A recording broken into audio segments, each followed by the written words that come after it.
Say the word Afghanistan to most people outside the region, and they'll picture roughly the same handful of images. Mountains, war, the Taliban, maybe a documentary clip of Soviet tanks or American helicopters from one of the two major wars fought here in the last 50 years. All of that is part of the story. None of it is close to the whole story, and the part that gets left out is a civilization that has been shaping the crossroads of Asia for over 2,000 years. This is one of the most fought-over pieces of land on the planet, and also one of the most historically layered, a country where Greek coins, Buddhist monasteries, Persian poetry, and Islamic architecture all left permanent marks within the same set of valleys. Start with the map because geography explains almost everything else about this country's history. Afghanistan is landlocked, sitting at the meeting point of Central Asia, South Asia, and the Middle East, bordered by Iran to the west, Pakistan to the south and east, and Turkmenistan, Uzbekistan, and Tajikistan to the north, with a narrow finger of territory called the Wakhan Corridor, reaching all the way to a small border with China in the far northeast. That position, sitting directly between major civilizations rather than off to one side of them, is the single biggest reason Afghanistan has been invaded, traded through, and fought over more consistently than almost anywhere else in Asia. The terrain itself is dominated by the Hindu Kush, a massive mountain range slicing through the center of the country with peaks rising above 7,000 meters, splitting Afghanistan into distinct regional zones that have historically been difficult for any single ruler to fully control. The population sits at roughly 40 million people, and it is genuinely one of the most ethnically diverse countries in the region. Pashtuns form the largest group, followed by Tajiks, Hazaras, Uzbeks, and a range of smaller communities, each with their own language, regional identity, and, at various points in history, their own political grievances with whoever happened to be ruling from Kabul. Two languages carry official status nationally: Pashto, the native tongue of the Pashtun majority, and Dari, a dialect of Persian spoken as a common language across much of the country regardless of ethnicity, alongside several other regionally recognized languages including Uzbek, Turkmen, and Balochi. That linguistic layering is itself a map of the country's history. Each language corresponds to waves of migration, conquest, and trade that move through these valleys over thousands of years. And it's part of why a single Afghan identity has always had to coexist with strong regional and ethnic ones underneath it. Now, the part almost nobody expects. Long before Afghanistan existed as a country, this land was the heart of ancient Bactria, a Silk Road crossroads so strategically valuable that it changed hands between some of history's largest empires. The region was absorbed into the Persian Achaemenid Empire, then conquered by Alexander the Great in the 4th century BCE, whose forces founded cities here that blended Greek and local culture for centuries afterward, a civilization historians call Greco-Bactrian, leaving behind coins, sculptures, and city ruins that still puzzle archaeologists with how thoroughly Hellenistic and Central Asian art merged in this one specific region. Buddhism took deep root here for close to 1,000 years, turning the Bamiyan Valley into one of the great centers of Buddhist art and pilgrimage anywhere in Asia. The most famous physical legacy of that era were the Buddhas of Bamiyan, two colossal statues carved directly into a sandstone cliff face, standing for over a millennium as some of the largest Buddha statues ever constructed, until the Taliban destroyed them with explosives in 2001, an act condemned globally as a deliberate erasure of pre-Islamic heritage. The empty niches where those statues once stood remain in the cliff face today, a physical gap in the landscape that says as much about Afghanistan's recent history as anything still standing.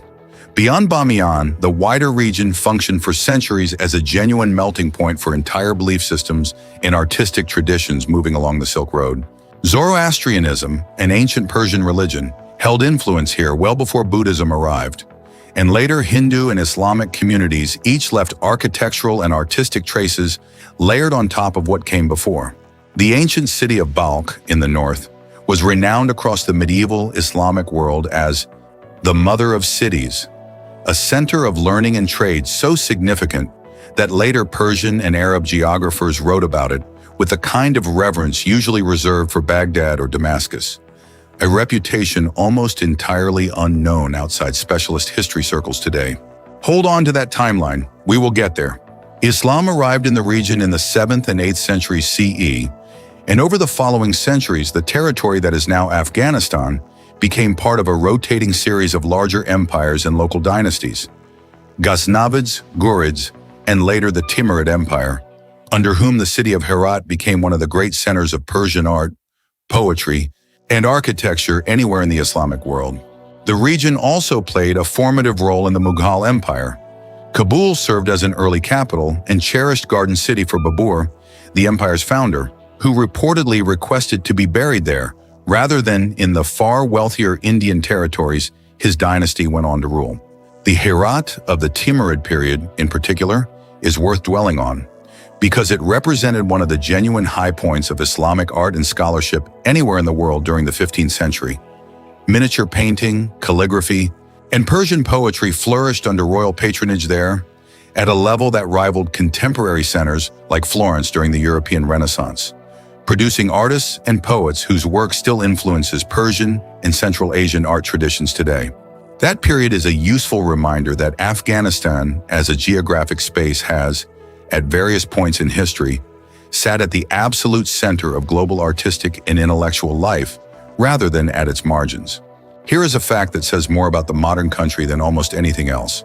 Afghanistan as a unified political state is comparatively young, generally dated to 1747, when Ahmad Shah Durrani, a former military commander, united various Pashtun tribal confederations into what's often considered the founding of the modern Afghan state. From that point forward, Afghan rulers spent much of the next 2 centuries trying to hold together a deeply diverse, mountainous, tribally organized territory against both internal fragmentation and outside interference.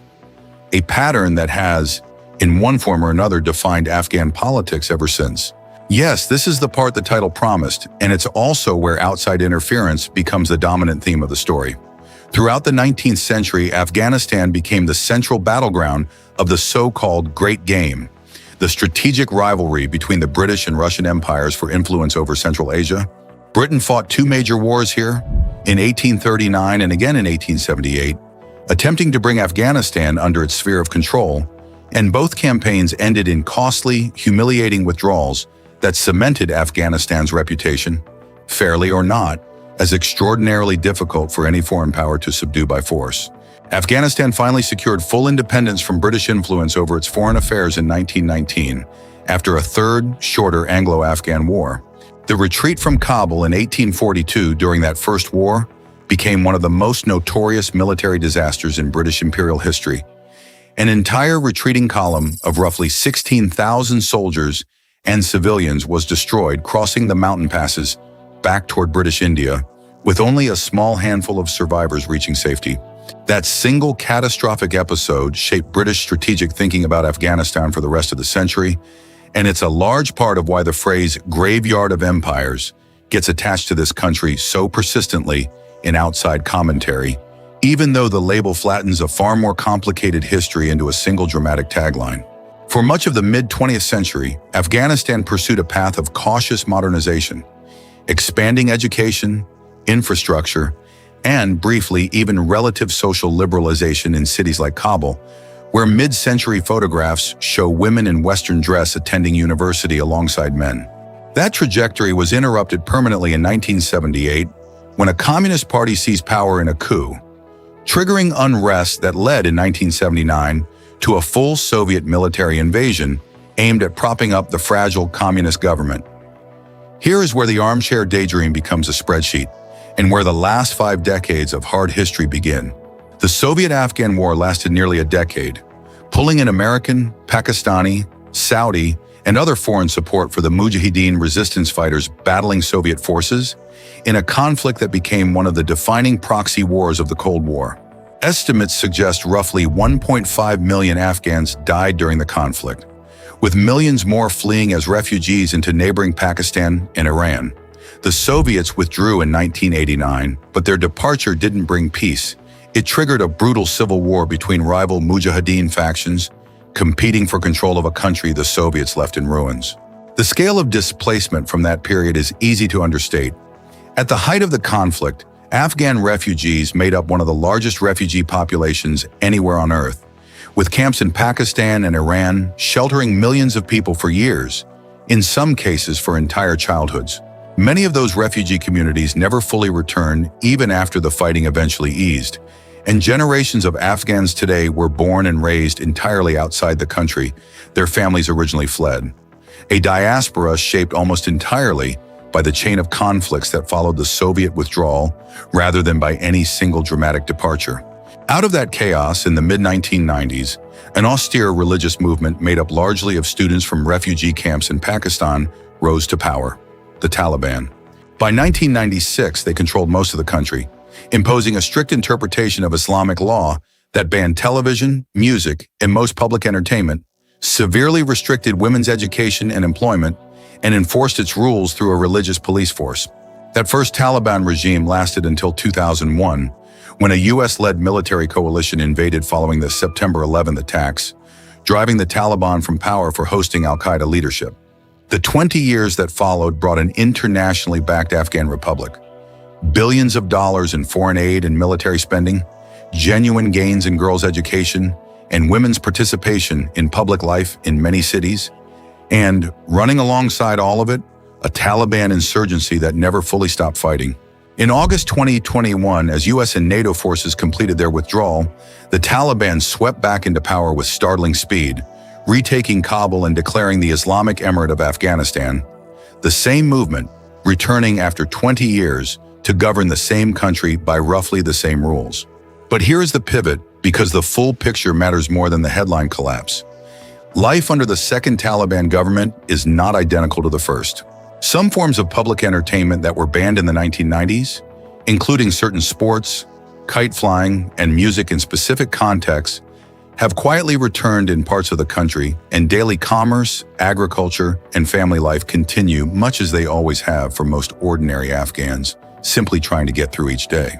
Culture here has, as it did through the Soviet War and the Civil War before it, proven remarkably durable even when governments and armies have not. No honest account of Afghanistan today can skip the harder edges, and this is where they need to be stated plainly rather than softened. The Taliban government remains internationally recognized by only a small handful of countries. Women and girls have faced severe, sustained restrictions since 2021, barred from secondary and university education, restricted from most forms of employment, and required to observe strict dress and mobility rules, drawing repeated condemnation from the United Nations and international human rights bodies, including recent findings that millions of Afghan girls remain shut out of secondary school years after the takeover. Press freedom, political dissent, and the rights of ethnic and religious minorities remain tightly constrained, and reports of arbitrary detention and public punishments continue to surface from human rights monitors. Afghanistan is also, as of 2026, dealing with active cross-border fighting along its frontier with Pakistan, adding a fresh layer of instability on top of decades of accumulated hardship. The country's economy remains deeply strained, with a large share of the population depending on humanitarian assistance to meet basic needs. If you have made it this far, and you are watching a difficult, layered story like this one, a like and a subscribe genuinely help more people see the fuller picture instead of just the headlines. Despite all of that, Afghan hospitality remains one of the most consistently documented cultural traits in the entire region, referenced by foreign travelers as far back as the early 19th century. Melmastia, the tradition of welcoming guests with generosity regardless of personal circumstance, remains deeply embedded in Afghan social life, often extended most warmly precisely in households that have the least to spare. Traditional Afghan tea service, poetry recitation, particularly in Persian-speaking Dari communities, where poetry carries genuine cultural weight rather than being treated as a niche art form, and dishes like Kabuli pulao, a fragrant rice and lamb dish considered close to a national dish, continue to define everyday Afghan life far more than any single political headline does. Buzkashi, a rugged, fast-paced sport played on horseback and considered by many Afghans to be the closest thing the country has to a national game, remains a genuine point of cultural pride, particularly in the north. Teams of horsemen compete to grab and carry a goat carcass across a marked distance, a tradition with roots stretching back to the nomadic horse cultures of Central Asia, and matches still draw large, enthusiastic crowds in the regions where it's played most seriously, regardless of whatever political transition happens to be underway in Kabul at the time. Nature and landscape here remain genuinely spectacular, even if international access has been limited for decades. The Wakhan Corridor, that narrow strip of territory reaching toward China, holds some of the most remote, high-altitude terrain in the world, home to Marco Polo sheep and snow leopards, largely untouched by the conflicts that have defined the rest of the country's recent history. Band-e-Amir, Afghanistan's first national park, holds a series of strikingly blue lakes formed by natural mineral deposits, sitting high in the central highlands near Bamiyan. And the old Silk Road cities, Herat, Balkh, and Kabul itself, still hold layers of Islamic architecture, mosques and shrines that survived in some form through Mongol invasions, Soviet bombing campaigns, and decades of civil war. The Blue Mosque in Mazar-e Sharif, with its sweeping turquoise tilework and courtyards, remains one of the most visually striking religious sites anywhere in Central Asia, drawing domestic pilgrims and visitors even amid everything else happening around it. Panjshir Valley north of Kabul cuts through the Hindu Kush with a dramatic river gorge that has, at various points in modern history, also functioned as a natural defensive stronghold. Its narrow, easily defended terrain playing a direct role in resisting both Soviet forces in the 1980s and later the initial Taliban advance in the 1990s. A case where geography and military history are essentially the same story told twice. There is no genuine, practical travel guide to offer here either, and pretending otherwise would be dishonest. Most governments currently advise against all travel to Afghanistan due to security risks, unpredictable enforcement of Taliban rules, landmines left over from decades of conflict, and active fighting in border regions. The historical and natural sites described above remain real and remarkable. They are simply not currently reachable for the overwhelming majority of the outside world, and that fact is itself part of the honest story rather than something to gloss over for the sake of a tidy ending. So here is the mirror. Afghanistan sat at the center of the Silk Road for 2,000 years, hosted Greek cities, Buddhist pilgrimage centers, and Persian poetic traditions in succession, held off the British Empire twice in the 19th century, and has spent the last 5 decades absorbing Soviet invasion, civil war, 2 Taliban regimes, and a 20-year American war, all in roughly the lifespan of people still alive to remember most of it firsthand. It's a country that is genuinely ancient in its cultural roots and genuinely raw in its recent history, genuinely hospitable at the individual level, and genuinely repressive at the governmental level right now. Genuinely resilient in the way ordinary Afghans keep rebuilding daily life around whatever government happens to be in charge at the time. Maybe the real question isn't whether Afghanistan is misunderstood. It's whether most of the world has ever actually looked past the last 50 years long enough to understand what came before them. If you learned something here, that's what this channel is for. Like the video, drop a comment with what surprised you most, and subscribe if you want more of these deep dives. There's a lot more of the world worth understanding properly.